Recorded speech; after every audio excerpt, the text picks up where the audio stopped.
ሰላም ለእናንተ ይሁን። ለምንስ ጥርጣሬ ወደ ህሊናችሁ መጣ? እጆቼን እግሮቼን ተመልከቱ፣ እኔው ራሴ እንደሆንኩም እዩ። ዳሱኝናም ታውቁኛላችሁ። እዩ፣ መንፈስ ሥጋና አጥንት ፈጽሞ የለውም።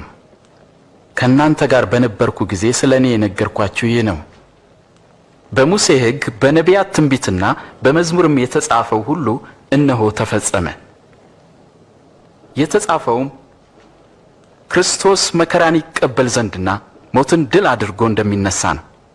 በእርሱ ስምም ንስሐና የኃጢአት ስርየት የወንጌል መልእክት ከኢየሩሳሌም ጀምሮ ለአሕዛብ ይሰበካል።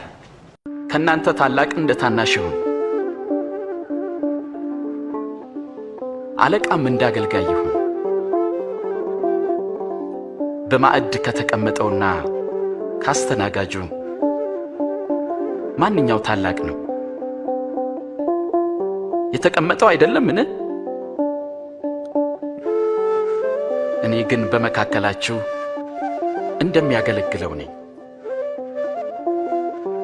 እናንተም በፈተናዎቼ ከኔ ጋር ጸንታችሁ ኖራችሁ አባቴ እኔን እንደሾመኝ እኔ ደግሞ በመንግስቴ በማዕዴ ትበሉና ትጠጡ ዘንድ በ12ቱም እስራኤል ነገድ እንድትፈርዱ በዙፋኖች ትቀመጣላችሁ። ስለዚህ ከዳተኛ የለም ማለት ነው። ስምዖን ሆይ ሰይጣን ሁላችሁንም ሊፈትናችሁ ፈለገ፣ እንደ ስንዴ ሊያበጥራችሁና ሊፈትናችሁ አብዝቶ ለመነ። ግን እምነትህ እንዳይጠፋ ስላንተ ማለዱ። አንተም ወደ እኔ በተመለስ ጊዜ ወንድሞችን አጽና።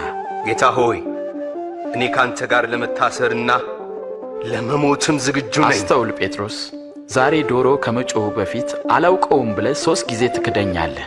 አንቺ ኢየሩሳሌም፣ ለሰላምሽ የሚያስፈልገውን ነገር በዚህ ቀን ምነው አውቀሽ ቢሆን ኖሮ! ይህ ነገር ከዓይንሽ ተሰውሮብሻል። ጠላቶችሽም በዙሪያሽ አጥረዋልና ከበውም አንቺን የሚያስጨንቁበት ቀን ይመጣል። አንቺና ልጆችሽንም ወደ ታች ይጥላሉ፣ በአንቺ ውስጥም ድንጋይ በድንጋይ ላይ አይተውም። የመጎብኘትሽን ዘመን አላወቅሽምና። ዕውሮች ያያሉ፣ አንካሶችም ይዘላሉ። በእኔ የማይሰናከለው ምንኛ ብፁዕ ነው። ዕለት እንጀራችንን ስጠን። ስትጸልዩ እንዲህ በሉ: በሰማይ የምትኖር አባታችን ሆይ ስምህም ይቀደስ፣ መንግሥትህ ትምጣ፣ ፈቃድህ በሰማይ እንደሆነች እንዲሁም በምድር ትሁን። የዕለት እንጀራችንን ስጠን፣ የበደሉንን ይቅር እንደምንል የእኛንም በደል ይቅር በለን። ወደ ፈተናም አታግባን፣ ከክፉ ሁሉ አድነን እንጂ